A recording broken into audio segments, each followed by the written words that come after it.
Capítulo 11. Perversiones sexuales. Confío en que el presente capítulo, una exposición harto sumaria de las perversiones sexuales 7, no defraude al lector. Puedo esperarlo tanto más cuanto que la mayoría de mis lectores están ya familiarizados con las concepciones básicas de la psicología individual, de modo que la alusión superficial al tema puede ofrecer igual valor que una detallada exposición. Se trata aquí, ante todo, de mostrar al lector la absoluta armonía que reina entre nuestra concepción de la vida y la estructura de las perversiones sexuales. Este tema no está desprovisto en nuestro tiempo de ciertos peligros, ya que hoy precisamente predomina la corriente que pretende explicar las perversiones sexuales a través de factores congénitos. Esto es muy importante y no hay que perderlo de vista. A nuestro entender, las perversiones sexuales son un producto artificial infiltrado a través de la educación sin que el interesado se dé cuenta de ello. Esto revela ya el antagonismo existente entre nuestras concepciones y las de otros con su cohorte de dificultades, no atenuadas por el hecho de que otros autores, por ejemplo Kraepelin, hayan sostenido concepciones muy semejantes a las nuestras. Para aclarar las relaciones que existen entre nuestros resultados y los de otras escuelas, explicaré aquí un caso que, si bien nada tiene que ver con las perversiones sexuales, puede servir para ilustrar mi punto de vista en cuanto a la interpretación psicológica. Se trata de una mujer que vive en feliz matrimonio y tiene 2 hijos. Desde hace 6 años sostiene una ardua lucha con su entorno. La cuestión gira alrededor del siguiente problema. Pretende que una de sus más íntimas amigas, a quien conoce desde su infancia, y a la que había admirado siempre por sus varias y notables dotes, había empezado a manifestar desde hacía 6 años un desmedido afán de dominio y un ávido deseo de atormentar a los demás. La paciente fue quien hubo de sufrir más por ello y enumeró incluso una serie de pruebas que los demás rehusan. En el curso de nuestra conversación manifiesta lo siguiente: es posible que haya ido demasiado lejos en algunas de mis afirmaciones, pero en el fondo me asiste toda la razón. Hace unos 6 años esta amiga hizo observaciones muy poco halagüeñas acerca de otra amiga que no estaba presente, mientras que en su presencia siempre la halagaba. Teme ahora que la misma amiga pudiera hacer observaciones análogas acerca de ella. He aquí otra prueba. La amiga observó que el perro, aunque dócil, es tonto, mientras echaba una mirada de soslayo a nuestra enferma, como si hubiera querido decir,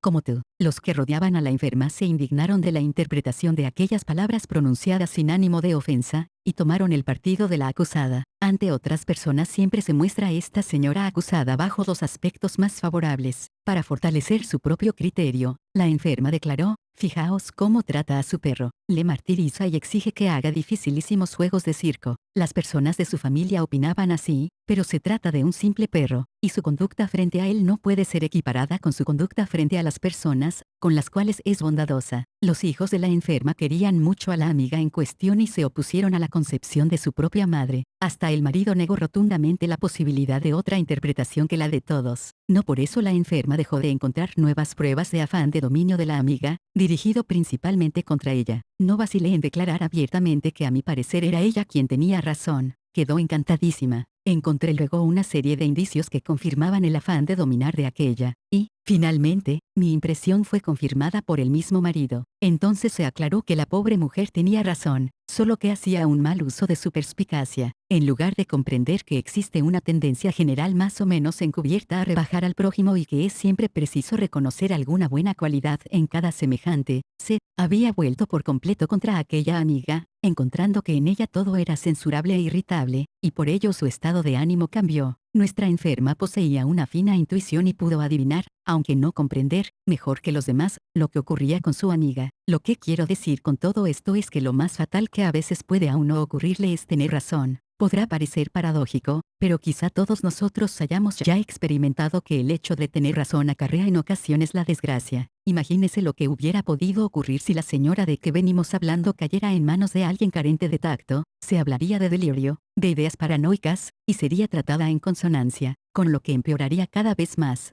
Es muy difícil que el que tiene razón abandone su punto de vista. En esta situación se encuentran aquellos investigadores que, estando convencidos de tenerla, se ven obligados a tomar su defensa. Esto jamás debe extrañarnos, como tampoco que surjan enconadas polémicas en torno a nuestras teorías. Pero al tener razón, debemos evitar hacer mal uso de esta certidumbre. No debe tampoco irritarnos el hecho de que otros nos ataquen. El científico necesita hacer gala de una paciencia inagotable. El hecho de que hoy prive la idea hereditaria al explicar las perversiones sexuales, ya se trate del simple erólogo que habla del tercer sexo, ya del que admite la coexistencia de ambos o del que opina que los factores congénitos se desarrollan inexorablemente, o ya de aquellos que hablan de componentes innatos, no puede decidirnos a abandonar nuestros puntos de vista, pues está demostrado que en su búsqueda de modificaciones y anomalías orgánicas, los organicistas suelen salir muy mal parados. En cuanto a la homosexualidad, quisiera mencionar aquí un trabajo recientemente publicado y que se refiere al problema planteado en 1927 por la Keura al descubrir la presencia de hormonas del sexo opuesto en la orina de todos los seres humanos. A quien aún no haya penetrado suficientemente en nuestras teorías, no dejará de sorprenderle semejante hallazgo y podrá creer que las perversiones se desarrollan en virtud de una bisexualidad originaria. De la investigación de Brand sobre 9 homosexuales resulta que en estos se encuentran las mismas hormonas que en los no homosexuales, lo cual representa un gran paso en nuestra dirección. Demuestra que la homosexualidad no depende de las hormonas para nada. Trataremos de dar aquí un esquema que permita establecer una clasificación de todos los sistemas psicológicos. Entre estos hay unos que se ocupan exclusivamente de determinar qué es lo que el hombre trae al mundo y posee, y de esta posesión intentan luego derivar todo lo psíquico. Se trata de las psicologías de posesión. Desde el punto de vista del sentido común, este es un criterio fatal, puesto que en la vida no estamos tan dispuestos a sacar consecuencias de la posesión, sino precisamente del uso que se pueda hacer de lo poseído. Nos interesa mucho más el uso que la posesión. El hecho de que alguien posea una espada no da la seguridad de que sepa utilizarla debidamente, puede tirarla, puede emplearla como si fuera un palo, puede usarla de mil maneras, sin que por ello haga forzosamente el uso adecuado. Lo que nos interesa es solo este uso. Por esto quiero afirmar aquí que existen otras vertientes psicológicas que deberíamos considerar como psicologías de uso. Para comprender a un individuo, la psicología individual observa su actitud ante los problemas de la vida, y toma en consideración el uso de lo que posee y no la mera posesión. Para personas de cabal sentido y de claro pensar huelga decir que nadie en realidad puede hacer uso de aquello que está por encima de sus facultades, que nadie puede rebasar el marco de las humanas aptitudes, sobre cuyo alcance nada sabemos en definitiva, es de lamentar,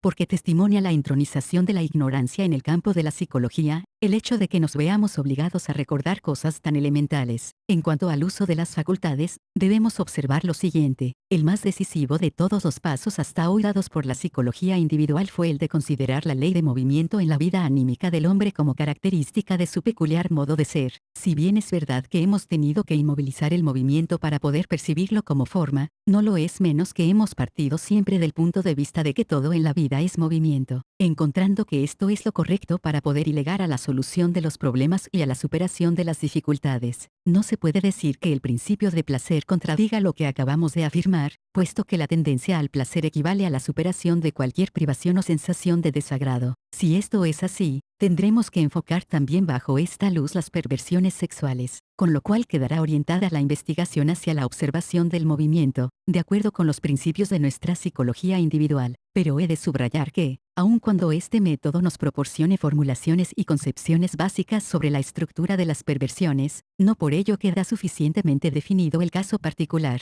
que representa siempre algo único que no se repite. Si, por ejemplo, procedemos a un tratamiento, es preciso rechazar de plano toda fórmula generalizadora. De la psicología de uso deducimos que el individuo, desligado de su habitual y normal entorno social, no podría revelarnos nada acerca de su peculiar modo de ser. Solo después de someterlo a un detenido examen para observar el uso que hace de sus facultades, podemos decir algo acerca de él. En este sentido, la psicología individual se acerca a la psicología experimental, cuyo campo es, desde luego, mucho más estrecho, con la diferencia de que nuestros experimentos están creados por la vida misma. Los factores exógenos con que se enfrenta el individuo son, para nosotros, de gran importancia. A este respecto necesitamos comprender qué relación guarda el individuo dado con el problema que tiene delante. Necesitamos mirar y comprender, desde ambos lados, en qué forma se mueve este individuo frente al problema exterior y de qué modo intenta dominarlo. La conducta del individuo ante una tarea siempre social. Su ley de movimiento es el campo de observación del psicólogo individual.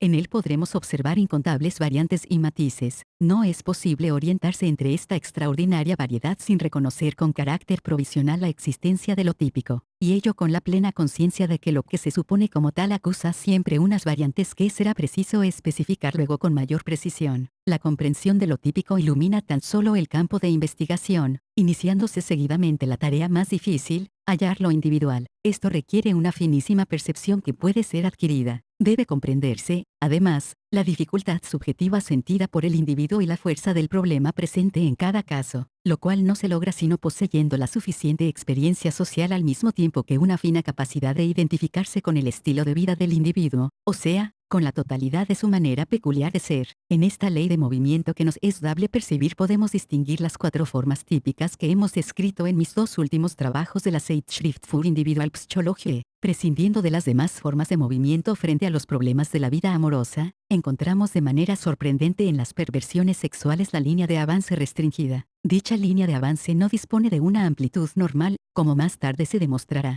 sino que, al contrario, parece extremadamente limitada, de modo que nunca resuelve sino un aspecto parcial del problema, como ocurre, por ejemplo, con el fetichismo. Es igualmente importante la comprensión del hecho de que todas estas formas de movimiento tienen como finalidad superar por una vía anormal sentimientos de inferioridad. Si consideramos el movimiento del sujeto, el uso que hace de sus facultades, siempre guiado por su opinión y por el sentido que, sin el saberlo ni haberlo formulado claramente en palabras y conceptos, atribuye a la vida, entonces podremos adivinar qué objetivo de superación, qué satisfacción, que a él se le antoja como triunfo, puede perseguir al no entregarse por completo a la solución del problema del amor, al no abordarlo desde cerca o al perder el tiempo en dilaciones. Podría invocarse en este punto el ejemplo de Fabio Máximo Cunctator, que ganó una batalla por haber vacilado mucho tiempo, pero esto solamente nos demuestra que no debemos atenernos nunca a una regla de conducta rígida. Este objetivo de superioridad se manifiesta claramente también en las neurosis sexuales, frigidez, ejaculatio praecox, etc., en las que se llega a rozar el problema sexual, pero solo a distancia, en una actitud vacilante, sin ningún espíritu de cooperación, lo cual nunca conducirá a la solución del problema. En esta forma de movimiento encontraremos también la tendencia a la exclusión, tendencia que se trasluce más intensamente en la homosexualidad pura, pero también en otros casos, como en el fetichismo y el sadismo. Este último encierra una agresividad muy grande que tampoco conduce a la solución del problema. En ocasiones suele darse una forma singular de vacilación y exclusión en que una excitación sexual conduce al dominio de la pareja, pero no a una relación normal con ella. El comienzo impetuoso da lugar a una solución insuficiente, esto es, unilateral del problema. Lo mismo ocurre en el masoquismo, en el que debemos comprender el objetivo de superioridad bajo un doble aspecto. Está completamente claro que el masoquista manda al individuo con quien comparte el placer y que a pesar de su sentimiento de debilidad se considera como el que domina y ordena. Al mismo tiempo excluye la posibilidad de una derrota, a la que le expondría una amplitud normal de la línea de avance. Es mediante este subterfugio que consigue superar su angustiosa tensión.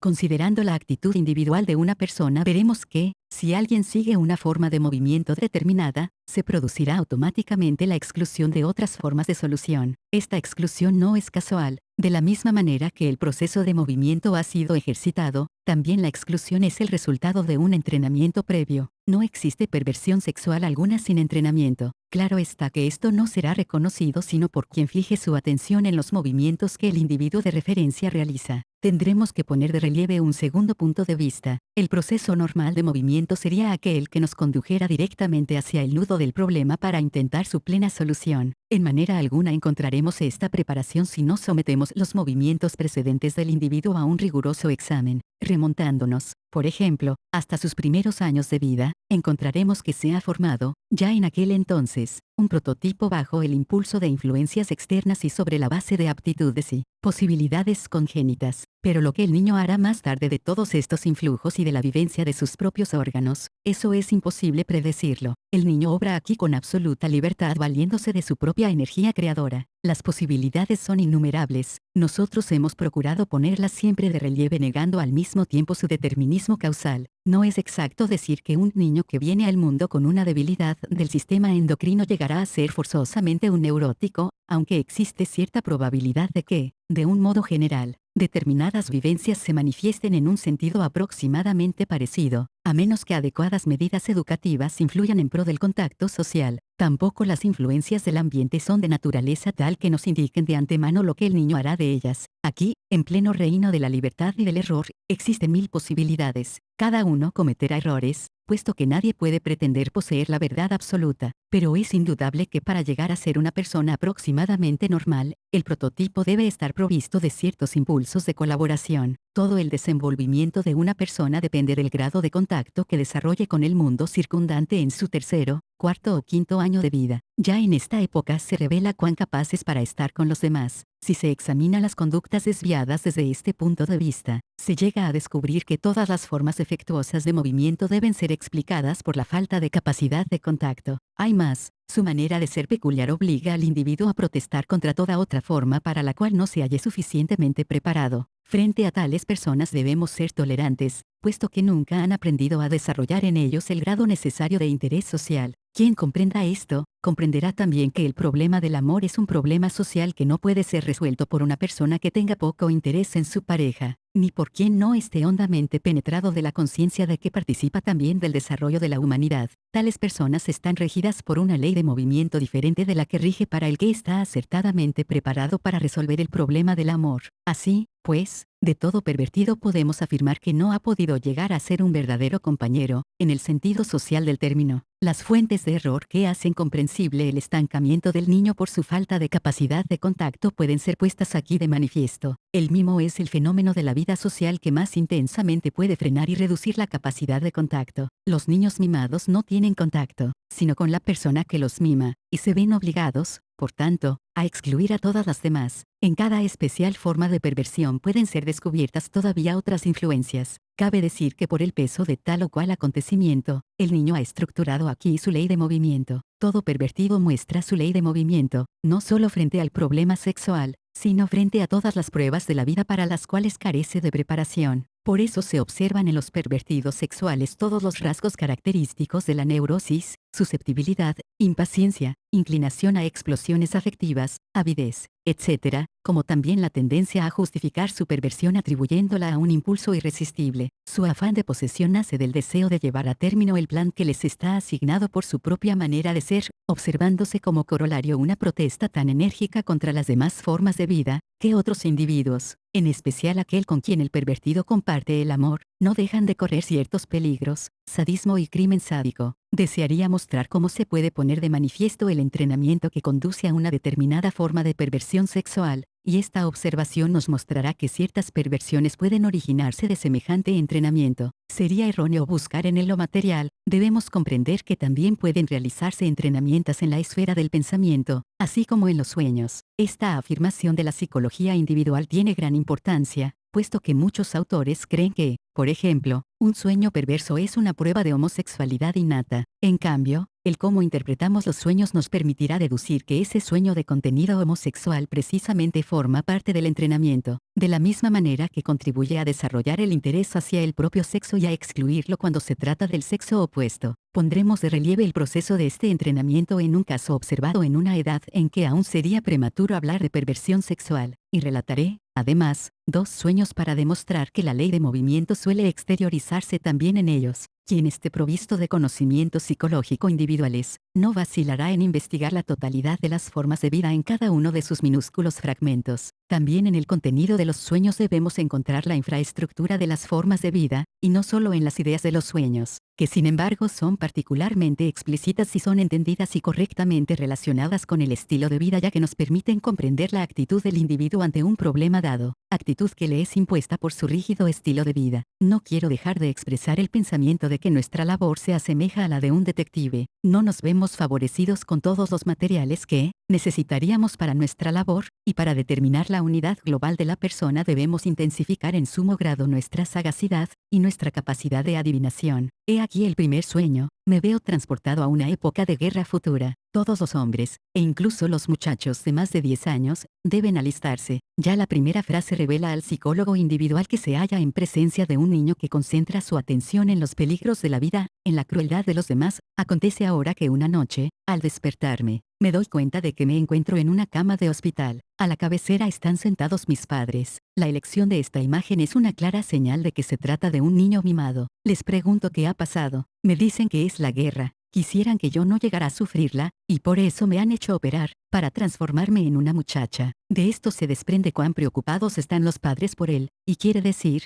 si me encontrara en peligro recurriría enseguida a mis padres. Esta es una forma de expresión del niño mimado. Avanzaremos en nuestro trabajo de análisis en la medida en que podamos llevarlo a cabo sin restricción alguna, guiados por los hechos que descubramos, puesto que en nuestra labor hemos de ser forzosa y extraordinariamente escépticos. Aquí se plantea el problema de la metamorfosis sexual. Haciendo abstracción de intentos científicos que son aún muy cuestionables, debemos decir que la transformación de un varón en una mujer es una concepción propia de un profano. En nuestro caso expresa muy claramente la inseguridad del individuo acerca de la vida sexual. Nos enseña que el soñador no está completamente seguro de su propio papel sexual. Seguramente algún lector quedará sorprendido si le decimos que se trata de un chico de 12 años. Podremos observar, sin embargo, cómo llegó a formarse tal concepción. La vida se le antoja insoportable a consecuencia de tan duros deberes como los de la guerra, por lo tanto, protesta contra ella. Las muchachas no están obligadas a ir a la guerra. Si tuviera que ir a ella, ningún proyectil podrá llevarse mis partes sexuales, puesto que no las tengo ya como los chicos. En la guerra podría perder su sexo. Un argumento muy poco convincente en favor de la castración y menos aún como expresión del sentimiento de comunidad en la negación de la guerra. Llego a casa, pero, como por un milagro, la guerra ha terminado. Entonces, la operación era completamente superflua. ¿Qué hará en este caso nuestro enfermo? Tal vez no necesite conducirme como una muchacha, pues acaso ya no habrá guerra. Se ve claramente que no abandona por completo el papel de hombre. Este hecho debemos anotarlo en su ley de movimiento. Procura progresar un poquitín hacia el lado masculino. En casa fui presa de gran tristeza y lloré mucho. Los niños que lloran mucho son niños mimados. Al preguntarme mis padres por qué lloraba, les contesté, temo sufrir de los dolores de parto, ya que ahora pertenezco al sexo femenino. Vemos que tampoco el papel sexual femenino es de su agrado. Estuvimos, pues, en el buen camino al suponer que el niño en cuestión quería evitar todos los momentos desagradables de la vida. He observado que los invertidos sexuales suelen ser niños mimados, con frecuencia mantenidos en la incertidumbre sobre su verdadero papel sexual, y siempre he descubierto en ellos un anhelo exagerado de reconocimiento social, de éxito inmediato y una ansia voraz de superioridad personal. Puede acontecer que el niño ignore si pertenece al sexo masculino o al femenino. ¿Qué podría hacer? Pues, del lado masculino nada espera, pero tampoco espera nada del femenino. Al día siguiente me fui a nuestra reunión, pues soy miembro de una asociación de exploradores. Podemos imaginarnos de antemano cómo se comportará allá. Soñaba que en nuestra asociación había una sola muchacha, que estaba separada de los muchachos. Búsqueda de la separación de los sexos. Los muchachos querían que fuera con ellos, pero yo les contestaba que era una muchacha, y me acercaba a la única que había. Me pareció muy extraño no ser ya muchacho, y medité cómo debía conducirme en mi calidad de muchacha. Se presenta de súbito la preocupación, ¿cómo debo conducirme al ser muchacha? Es esto lo que hemos llamado entrenamiento. Solo quien haya observado el entrenamiento en todas las perversiones sexuales, cómo se realiza y se impone a la fuerza, con exclusión de toda norma, comprenderá que toda perversión sexual es un producto artificial que cada uno se crea y al cual es inducido por su constitución psíquica, que él mismo se ha forjado, y a veces llevado por su constitución física congénita, que hace la conversión más fácil. En mis reflexiones fui interrumpido por un gran ruido. Desperté, y me di cuenta de que había dado de cabeza contra la pared. El que duerme ocupa a menudo una posición que está en armonía con su ley de movimiento. Véase Adler, Schlafstehungen, Posiciones durante el sueño, en Praxis und Theorie der Individualpsychologie, Verlag Bergman, Múnich, cuarta edición. Dar de cabeza contra la pared es una locución común, su conducta nos la recuerda. El sueño me dejó muy impresionado. La intención del sueño es siempre impresionar, hasta tal punto que, ya en la escuela, aún dudaba si era un chico o una chica, y durante el recreo hube de ir muy a menudo al baño para convencerme de que no era una chica. Segundo sueño, soñé haber encontrado a la única muchacha que tenemos en la clase. Es la misma con la que había soñado anteriormente. Quería ir de paseo conmigo. Yo le respondí, ahora solo ando con chicos. Me contestó, yo también soy un chico. Le dije que no me parecía posible y le pedí que me lo demostrara. Entonces me enseñó su sexo, y era, en efecto, como el de los muchachos. Le pregunté cómo había ocurrido y me explicó que había sido operada. A los niños, dijo, es más fácil transformarlos. El proceso inverso es mucho más difícil, ya que, en este caso, en lugar de quitar hay que añadir algo. Por eso a ella le habían cosido al cuerpo un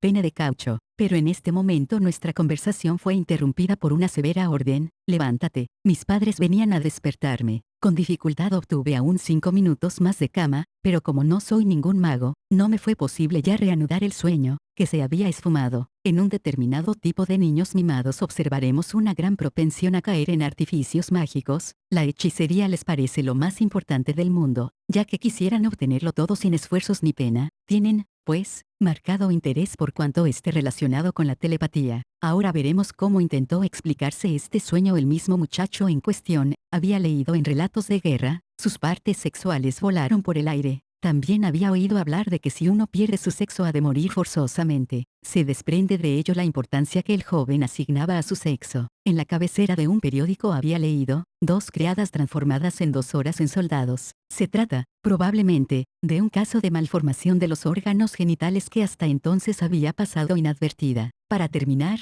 quisiera formular una idea que sitúa todas las discusiones acerca de esta materia sobre una base más sencilla. Existen hermafroditas auténticos en los que es verdaderamente difícil decidir qué sexo ostentan. Es de su incumbencia el uso que quieran hacer de su hermafroditismo. En los pseudohermafroditas encontramos deformaciones que semejan los órganos genitales del sexo opuesto. El hecho cierto es que toda persona lleva en sí rudimentos del otro sexo, como, por ejemplo, y según ya indicamos, se encuentran en la orina hormonas sexuales del sexo contrario. Esto nos sugiere una idea que parece atrevida, que todo ser humano lleva en sí a otro ser idéntico. Existen las más diversas formas de rudimentos de gemelaridad, y el problema de la simultaneidad de las dos formas sexuales en el ser humano encontrará su solución en el futuro, al mismo tiempo que el problema de la gemelaridad, que todo ser humano procede de una substancia masculina y otra femenina lo comprendemos todos. Cabe la posibilidad de que las investigaciones sobre los gemelos nos lleve a plantear problemas que aporten mayor claridad acerca del hermafroditismo que, más o menos esbozado, puede observarse en cada individuo. En cuanto al tratamiento, se oye siempre decir que las perversiones son incurables. Esto no es exacto, lo que sí es cierto es que su curación es difícil. La dificultad se explica por el hecho de que son personas que vienen entrenándose para la perversión a lo largo de toda su vida, debido a que se fijan a sí mismos una ley de movimiento muy angosta que prescribe en ellos una evolución determinada. Tienen que caminar en esta dirección por no haber hallado desde su primera infancia el contacto necesario para poder hacer un uso adecuado de su cuerpo y de su psique. Pero este uso normal no puede realizarse si falta la premisa de un sentimiento de comunidad desarrollado, conocimiento que contribuirá probablemente a la curación de un número mucho mayor de víctimas de perversiones sexuales.